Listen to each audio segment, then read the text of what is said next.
Oh, we're live. We are live. Welcome to Waterfed Wednesday episode. I'm not sure what episode this is. 34. 34. There you have it. As you can see, I'm Alex Brunner. Sean Gavin. Sean Gavin's in the house. Thanks for having me on your show. Absolutely. Glad that the man, the myth, the legend can stop in. So, perfect. The title of this is Tucker Waterfed Brush Options and Best Usage. So, this is the beginning of the month, or what is today? All right. Is today the first? First, rent's due. All right. Pay You're up. the man. So, yes, it is the first. So, if you're heading over to our website, tuckerusa.com, you're going to notice that we have a banner going across, and it's our most requested sale, I think, of the year. Yeah, safe to say. The BOGO sale. So for today until October the 7th, we have our brush BOGO sale. All brushes, whether it's our Glide brush, all the way up to our Alpha Solar 20. It's all available. Buy one, get one. So it's not just you buy one and it's this. You get the same one, right? You can mix and match. Mix and match. So the lesser of the two, from a cost standpoint, is the free one. Gotcha. So buy one, get one, equal or less the value, free of charge. Very good. Yeah. And as with a lot of our sales, so this is available, like I said, at tuckerusa.com. But we also have this offered through our dealer network. So if you're in the Dallas area, head over to Dallas Window Cleaning Supplies. You're over in California, Escondido. We have Randy at Window Magic. Several dealers this is available to. So yeah, buy absolutely. direct or support your local dealers. Yeah, dozens of dealers across the country. Power Wash World. Yes. In terms of the power wash industry, lots of different companies. And if you are a dealer and you have a coffee mug, send us one and we'll rep you on the show. Absolutely. Or in the office. Our man Jamie is giving us a shout out. What's up, Jamie? Jamie, Michigan. Detroit Sponge. That's another dealer. That's right. Great place to pick up some brushes this week. So with that, oftentimes when we have these sales, or especially now in the fall season where we know we're getting more people into water fed, picking up before the final busy season of the year. Yeah. We get a lot of questions regarding brushes. What is the best brush? So we thought it'd be a great idea to kind of go over this, and let's get some insight. But first, I wanted to kind of talk about, in the years past, Tucker was always known for the nylon brush, which we discontinued. What was that? Sometime last year? Yes. Maybe? Yeah. And we went in favor with the Glide brush, which is, we got here somewhere. We got props. Here you go. Here is the Glide brush. So this is what you will get in any of our complete poles. Before it was the nylon. So maybe give us a little insight. Why did we make that change to go with this brush? Sure. One of the key factors that we're constantly looking at is what's next, right? What's next for the industry? So it was actually 2 years ago, I think this month, I visited a number of our vendors and supplier partners around the country and visited with our brush manufacturer. And basically, I went in and we chatted about what's new and what's out there, right? If you're looking inside your industry, you're probably not going to find what's next and what's exciting. So we found a material that was being used a lot in the car wash industry. So safe on painted surfaces, clear coats, etc. So we knew right away it would be good for glass in terms of the safety aspect. But also in that industry, you're dealing with a lot of grit. Depending on the time of the year, you might have salt, all this road debris and stuff. So we knew it would have a real big scrub. So we started playing with that material and testing it. It's essentially the way it's marketed within the brush world, whether it's for our application or cars or whatever it is a synthetic boar bristle, because boar bristle is more and more expensive. And being a natural fiber, it has a lot of downsides that we can touch on in terms of kind of the cons of a boar bristle brush. So we played around with it for a while, and we really determined based on feedback that it was pretty close to on par with the natural boar, especially when you take into consideration some of the things that it removed regarding the cons of the natural bristle. So based on that feedback, we just kind of swapped out that brush for the nylon. We had done the DuPont nylon for decades at Tucker, and so it was time for something new in terms of what is our standard brush. Yeah, and I would say that I think this really helped out with providing a good solution because previously when you get the water-fed pole, you got the nylon brush, and as a window cleaner that's been out there doing it, that really is only great for maintenance cleans. Yeah. And if you're new to window cleaning and you just got that and you went to your first time clean, you're like, oh, water-fed isn't any good because of that. Sure. But with this solution, I mean, this offers the best of, like you said, both worlds. You have that nice aggressive scrub, and yet, as the name indicates, glides across the glass. So you're not worrying about the drag. You can rinse with it on the glass. So Yep. A lot of advantages to it. High contact, or a lot of bristle contact on the glass. There is some differences. I know. So if you're used to the nylon, or one of my favorite brushes, I'll pull this out, was the hybrid, the nylon on the outside and boarhead in the center. That splay is there. So there is a little bit of difference in that, but I know that this is quickly becoming the favorite of everyone. I know Jamie, who's on here, this is his go-to brush, just for those reasons. Similar attributes to the boar, but way better. Yeah, and it's not just about, when we look at a brush design, it's not just about changing the material, right? It's okay, do we want a dual trim or a single trim, right? So a dual trim, the hybrid that Alex was just referring to, is what we would call a dual trim. So the outside trim of the bristles, the nylon in this case, is taller. I'm not sure what angle we can do here to get that into the shot, but you can see the nylon here is taller than the boar bristle, right? So the outside trim is longer, and then it splays out on the glass when you push into it. So this is a dual trim brush. Tucker's historically done dual trim and as well as single trim. So this is a single trim brush where every length of bristles the same length. There's not an outside trim, and you don't need it due to the fact that it's a different material and it's going to act a different way. It's also shorter in terms of the bristle because we don't really want to scrub with the sides of this bristle so much as we want to scrub with the ends. So by shortening the bristle, we're making it a whole lot more rigid. And so you can put a lot more pressure into this brush and have it not splay out as much because we're not really interested in the side action of this. We want all these tips that are manufactured to be on the surface. So this is a shorter trim than the dual trim bristles as well. So lots of different things go into the thought process in terms of how and what we do regarding the bristle and the bristle links. And historically, years ago, Tucker used to have these really big jets that would screw into the brushes from the back and the front, right? Old school stuff.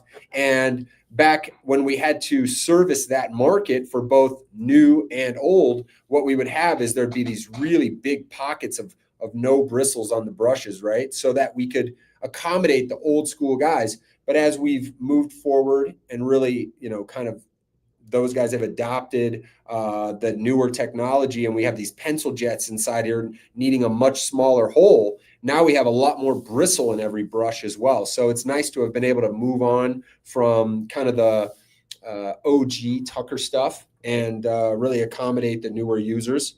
So yeah, that's a bit on the trim links and the terminology from a dual trim to single trim. Yeah. So like I said, definitely give that a shot. You will, if you're used to the dual trim, that splay action, give this one a go. I think you're going to really enjoy it. Now, along with that, we recently came out in that the glide concept, the synthetic bristle, we have it's something that's been very popular that I'm seeing a lot of feedback on is the honey badger. Yeah, yeah. The honey badger is basically a hybrid. So hybrid to us, whether it's poles, brushes, or whatever, means there's multiple materials in one Right. product. So a hybrid pole would have carbon fiber and fiberglass in it, right? This is a hybrid brush, so multiple materials.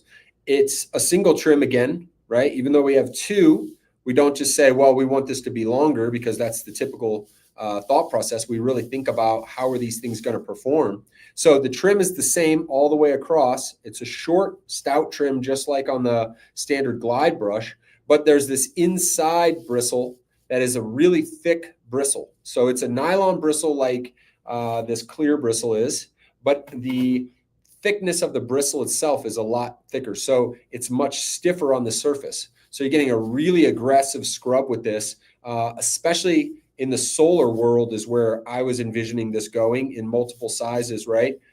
Because they're trying to get off so many different things. The panels are at a different angle, so they're just getting baked. It's a lot harder to clean a solar panel than it is a piece of glass, like a typical window. And they're not nearly as maintained. So we got to get a much stiffer, a much more aggressive scrub on that surface. But the people that have picked these up in the standard size love it for glass because of the same reasons, right? These edges are going to get in those corners. But this middle, which is hitting the contact of most of that surface, is really scrubbing bird droppings, bee pollen, anything like that. So it's a lot more aggressive in terms of the actual scrub on the glass. But again, all the same trim, because you want the tips. You don't want it to splay out and clean with the side of the brush. A Vineyard View. Oh, we lost it. Sorry, Jen. I popped it off. Vineyard View window cleaning. That's genius. Thank you.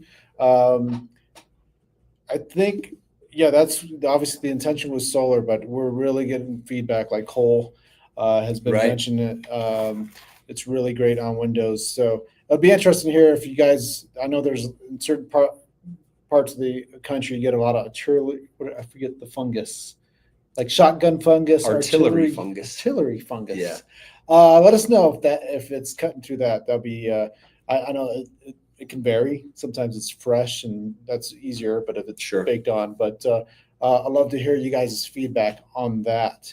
So I noticed on these brushes that you had out here, we have a couple different gooseneck options.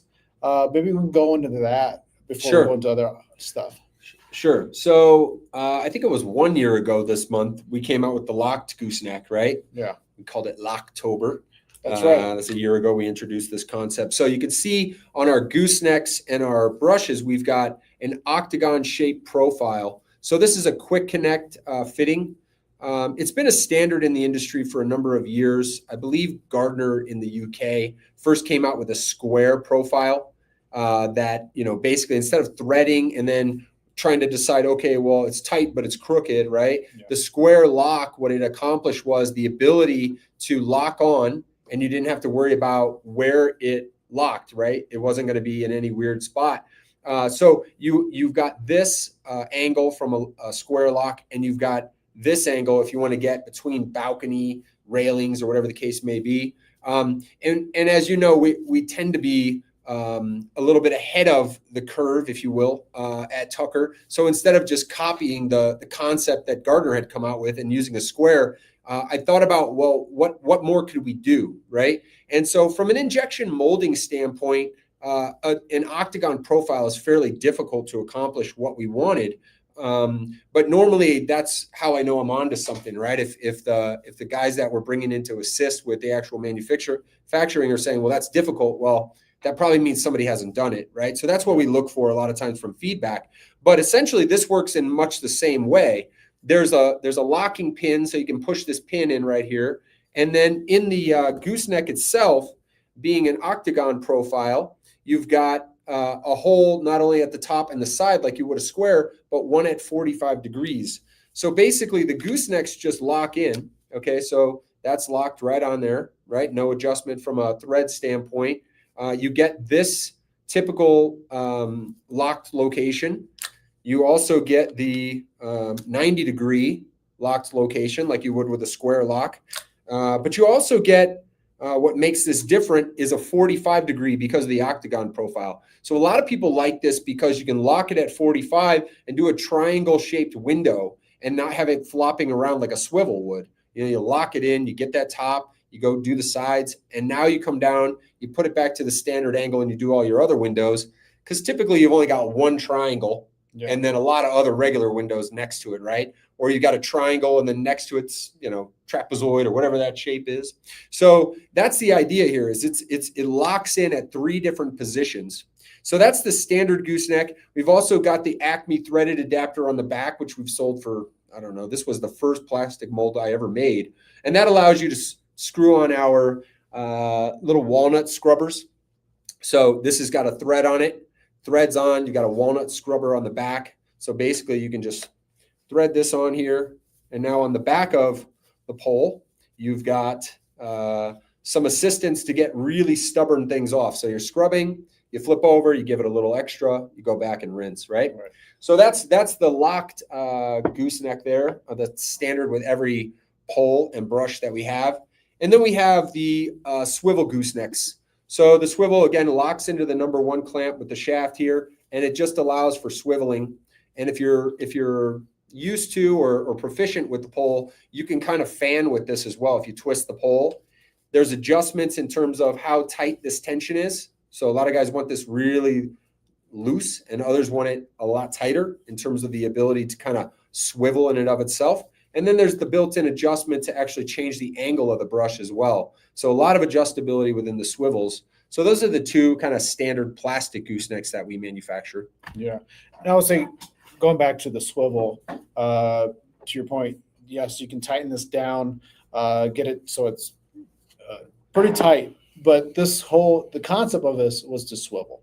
So we get people like, hey, I'm trying this down and I can't get it to lock, to stay locked. Well, that's where you have your traditional gooseneck for. Mm-hmm. But like you mentioned, that was my favorite feature of the swivel. I remember when the whole rinse bar craze happened around 2017, and you started prototyping this, the rinse bar and the swivel. This was my favorite part because having a rinse bar with a fixed pane on residential work, I mean, that you're shooting water everywhere that you don't want it to go. But like you're mentioning, with the swivel, you can come at an angle.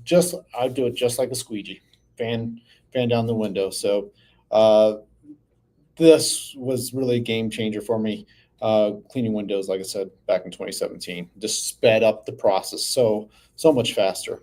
Yeah, for sure. And the way that I think about a swivel is, if you're newer or you favor a locked squeegee, right, and you don't want to swivel on your squeegee and your mop, then you probably aren't going to really love a swivel on your water-fed brush, right? It's kind of the same mentality of it's a little more artistic, I guess I would put it, in terms of the way that work is done rather than just up and down, side to side, like the locked positions. Yeah. We got some comments on here. Let's get on here. SoCal Solar Cleaning would like it if it had it on the side brush, just easier than turning it all the way around. I think he's talking about the scrub pad on the back. So yeah, it's interesting because from a historical standpoint, there's been a lot of interesting background to using the end of the brush for different things, right? There was a time when the rinse bars were aluminum, and people would lose control for whatever reason of their brush, turn it completely sideways to the orientation you're referring to get to that side, and then they would leave aluminum marks on the glass. And then it was call after call. Oh no, we scratched a window. Well, how in the world, first of all, did you get the back side of the brush or the end of the brush onto the glass surface? That was an interesting conversation always. But the other part of that was you didn't scratch it, right? Anybody that has been around a while knows glass's hardness is a lot harder on a hardness scale than aluminum. So what you've done is you left an aluminum mark on the glass, just like you can see on a lot of new construction, especially with track homes and stuff, or a painter's come through, they set their aluminum ladders right on the glass, no mitts, and they work off the middle of the glass so that they don't have to move their ladder. They're painting the frame of the window. Well, when they do that, they're moving. So those aluminum marks end up on the glass. And pro tip, if you want to make some serious money, go to new construction sites and market the removal of that, because those builders think that's a scratch also, and they tend to replace that glass at the painter's expense, right? On their final walkthroughs. But there's a paste. You can literally get a paste. It's called A-Maze, the letter A-M-A-Z. And you put it on a rag and you can wipe them right off. Yeah. And we used to do restoration work on these jobs. And even though I knew the paste existed, because we were charging $45 a piece of glass, we would get out there with a little buffer, right? Because it would take it off just as good, but it made it look like we needed a tool. But you talk about lucrative, hundreds of dollars an hour, because this painter did the same thing on every window. Yeah. And the homeowners found all this on their final walkthrough, right? So, big money in trying to get that deal closed right then and there, because the last thing they want is to replace all those windows and hold up that closing. Cool. So now, we have we kind of showed off a lot of our standard size brushes. Yeah. But I see you got in your hand. Yeah. Our XL version. Right. So we've got larger, right? Commercial and residential, if you will. So we've got a standard and an XL range. This gives you an idea of the size difference between the two. So the standard is the plastic block itself is about 10 inches.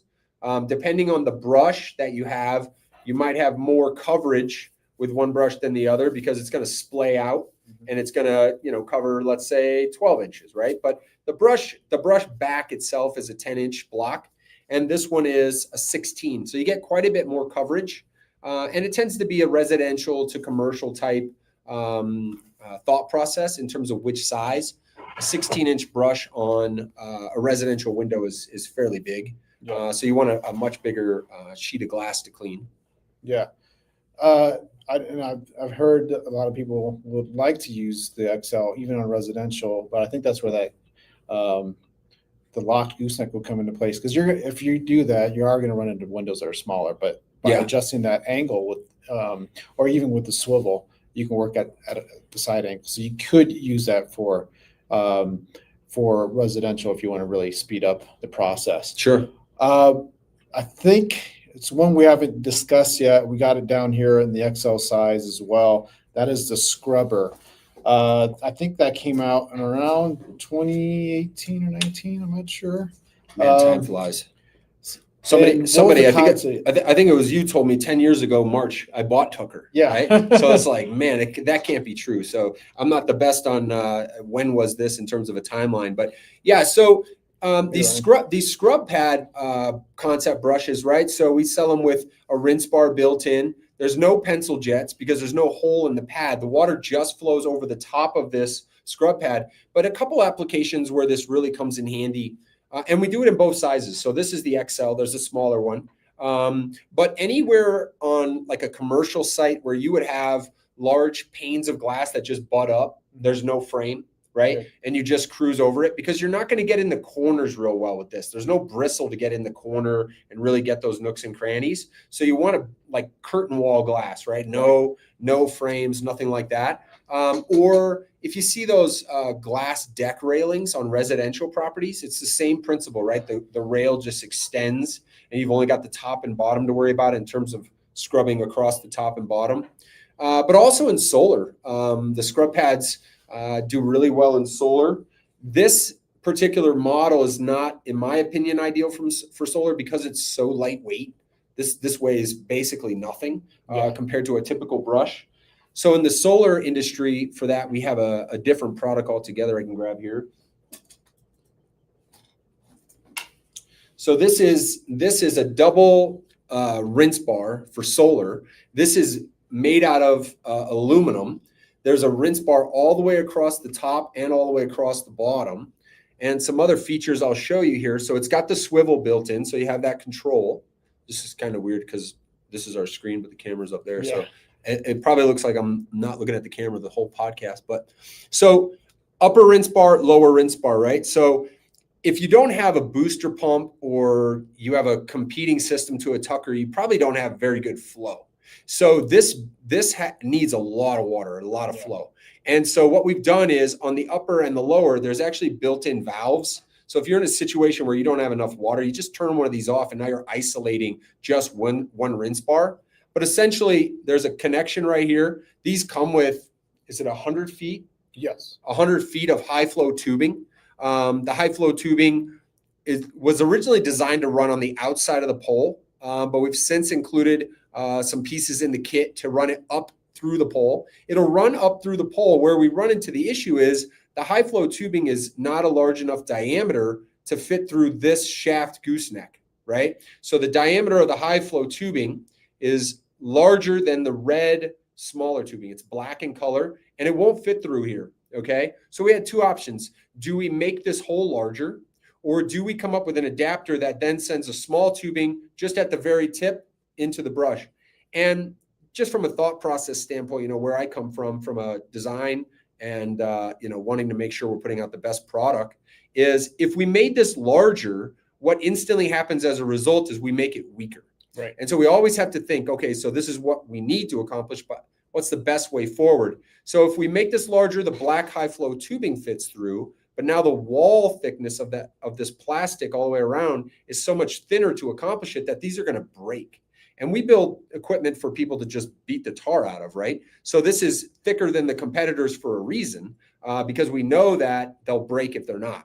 So basically what we've done is there's an adapter that comes on the end of the high flow tubing now that will get you right up through here. It's just maybe 12 inches of short tube comes in here, and it accomplishes the same thing without losing any of the integrity of plastic, which, as we all know, wants to break. Doesn't matter what you do, right? Plastic is going to fail eventually. So that's the idea behind that. But these brushes, they come with a multitude of different options in the kit and or as an accessory that you can buy. So right now, this is showing the scrubbers built in, and any of these scrub pad brushes, these pads, it comes with replacements and they can be replaced. It's a low cost replacement option, but you can also, if you gravitate towards the honey badger style, you can also, in fact, I think there's an option to get these included with your. That's the standard now. This is the standard now. So it would come with two of these installed here. So side by side, you have 10 inches of honey badger. So you get a total of 20 inches. And this has a lot of weight to it on purpose, right? You're going to set this on the panel, and this aluminum construction is going to add weight to the actual surface and get you down on the panel and give you a really good scrub. So that's been super popular in the solar industry. And I will say that typically when we do a BOGO deal, this is excluded. But either it went over my head or whatever. So if you see these and it's an interest to you, I would get them. And if you don't think you want to, get a hold of your solar buddy and say, do you want one for half? I want the other one. Because they're not normally in the sale. These are very expensive compared to a typical brush that most people, including us, would manufacture. Yeah, so our mistake there, but it's a big win for you guys. Yeah. And I love the fact that you acknowledge it, and we're going to roll with it. We're rolling with it. Yeah. We're rolling with it. Well, that half hour went pretty quick. But I thank you for sitting in, joining us this week. I think it's going to be helpful for you, if you're trying to decide what brush is right. Definitely, if you're coming in late to this is going to be posted on our YouTube channel, Tucker_USA. That's where you can check out all our previous episodes. But this is definitely the guide of, what brush is best for you in your whatever situation that you like. So definitely check this out if you were just now joining us. And if you're just now joining us, you missed out. We have on our website live right now our Tucker BOGO brush sale. So buy one. It's the higher value, right? And then whatever is the lesser value is the free one. Yeah. So for instance, if you bought the Solar 20 and you wanted to try something else, the other one would be free because obviously the Solar 20 is a lot more. I'm going to go over, we're going to touch on the natural bore real quick. Oh, yes. Yeah. So the other big one for us is the natural boar bristle. So the natural boar bristle, the pros of the natural boar bristle is this is the best scrubbing material you can get. Okay. Tucker, fun fact, in the 50s, when Tucker started this whole movement, before anyone got into it, right, they made boar bristle brushes. Then the industry went to nylon because this is difficult and it has its downside, right? But this was the original. So the pros of this are that it scrubs better than anything else. Now that's where it stops, right? Yeah. The cons are it's expensive.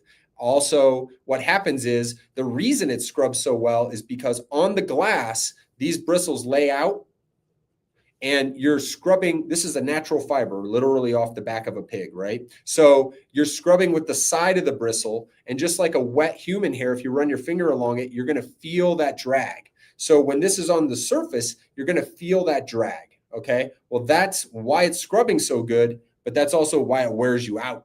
Yeah. So you're going to get a workout with a natural boar bristle, especially 40 feet and higher. I mean, it's just that much more laborious. So the hybrid came into be because the nylon around the outside would allow you to get a little more glide to it. No pun intended there, but you get a better scrub from the full bore. The other con is because it's a natural bristle, what happens is these break, these fall out, these shed, just like, if we comb our hair, we're going to have hair in our brush, right? So there's some cons to this, which is why we started looking for what's next. And we got into the glide bristle and the synthetic boar. So didn't want to leave the boar out. We sell a lot of boar bristle brushes and certainly a workhorse for many people. And one thing to notice is as they shed, what tends to happen is these just get shorter and shorter. So you end up with a brush that, depending on your business, it could last you 3 months, it could last you 6 months. But if this is your go-to, it's kind of like squeegee rubber, right? Yeah. You're going to burn through it, but you're not going to find cheap squeegee rubber. You're going to use your best, most expensive, most likely squeegee rubber out there. And when I was cleaning glass, one day flipping to the other side, and going through squeegee rubber all week long, right? So it's just a cost in terms of, okay, this is my favorite. I'm going to burn through these, but I didn't want to leave the natural boar out of our discussion today. Sure. And just real quick, before the glide, I think this is where the BOGO cell really came in, because this is the perfect time now to get those.